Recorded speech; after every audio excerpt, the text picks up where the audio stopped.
Di antara haknya juga adalah kalau dia meninggal, yang paling repot siapa? Tetangganya. Yang memandikannya, yang mengurusi tamu-tamunya, dan lain sebagainya. Bukan malah tetangga meninggal, dia itu menjauh. Kenapa kamu itu pindah pergi ke rumah orang tua, rumah keluarga? Iya, karena situ ada yang meninggal tetangga saya. Nah, sehingga apa? Rame, banyak orang datang, dia merasa terganggu, dia malah meninggalkan rumahnya. Ini bukan cerminan daripada seorang mukmin. Seorang mukmin itu adalah seseorang yang ketika tetangganya itu mendapatkan sebuah kesedihan, sebuah cobaan, sebuah musibah, maka yang paling prihatin itu adalah tetangganya. Itu seorang muslim. Nah, oleh karena itu maka ketika seorang tetangga itu meninggal dunia, maka dia harus yang nomor satu untuk melaksanakan semua apa yang diperintahkan dalam agama, dari mulai melayat, ya, kemudian memandikan, melaksanakan sholat jenazah, sampai mengantarkan jenazahnya ke dalam kuburannya. Itu adalah tetangga yang paling utama.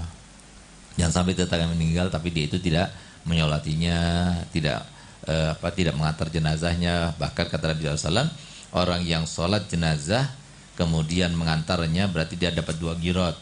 Nah, jadi 2 girot itu berarti 2 gunung Uhud gitu. Tapi kalau cuma sholat saja tapi tidak mengantar jenazahnya berarti dapat 1 girot. Nah, ya kan emang harusnya dengan meninggalnya tetangganya itu berarti itu adalah sebuah kebaikan yang Allah berikan, Allah sodorkan pada dirinya. Kenapa justru diabaikan dan dibuang-buang kesempatan itu gitu. Nah, jadi untuk apa? Untuk mendapatkan 2 gunung Uhud itu. Seperti 2 gunung Uhud. Girot itu adalah seperti 1 gunung Uhud. Kalau 2 girot berarti 2 gunung Uhud.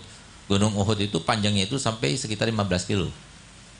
Nah, jadi kita akan mendapatkan kebaikan hanya dengan kita melaksanakan sholat dan mengantarkan jenazah. 2 girot, 2 gunung Uhud. Nah, kemudian ada satu hal yang mungkin harus dicermati, ya.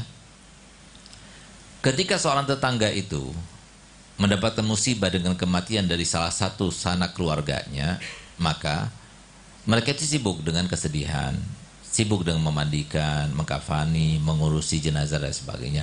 Maka hendaknya jangan lagi atau ditambah kesibukan dengan mereka itu kita yang melayat.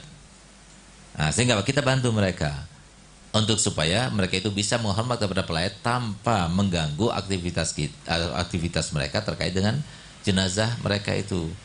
Nah, oleh karenanya disunahkan, diperintahkan dan diajarkan tradisi daripada keluarga kita dan kakek moyang kita dulu. Kalau ada keluarga yang meninggal, maka kita bawa gula, kita bawa beras, ya. Nah, kita bawa kopi dan sebagainya. Itu untuk apa? Untuk membantu mereka. Nah, jangan cuma membantu mereka membawanya saja, tapi sekaligus memasaknya, membuat kopi, sehingga yang datang itu kemudian kopi itu disodorkan kepada mereka. Nah, begitulah masakan makanan, bukan malah mereka yang masak. Nah, ya, jadi ini yang kemudian dijadikan sebuah senjata kepada kita yang suka membuat tahlilan dan sebagainya. Nah, itu merepotkan dan adalah makanan syubhat dan sebagainya, sehingga dikatakan itu tidak diajarkan oleh Nabi Muhammad SAW. Nah, ini padahal kita diperintahkan untuk membantu keluarga, membantu tetangga kita ketika mereka itu ada keperluan. Di antaranya adalah kalau ketika mereka itu ada kematian. Nah, jadi sebagian orang soleh itu nggak mau makan yang disodorkan oleh keluarga mayit itu, tidak mau. Kenapa? Karena takutnya itu diambil daripada harta waris. Nah, gitu. Nah, oleh karena itu maka di antara yang harus diingatkan kepada tetangga yang meninggal dunia, maka makanan yang disediakan dan disodorkan ketika pelayat itu datang itu diambil dari mana gitu. Kalau bisa jangan sampai dari harta waris, karena harta waris itu kalau diambil dari harta waris berarti dia itu memerlukan kepada izin semua ahli waris. Sementara kita tidak tahu. Oleh karenanya saya punya abah ini termasuk. Saya punya abah kalau melayat, karena ini bukan punya mayit lagi, ini punya waris.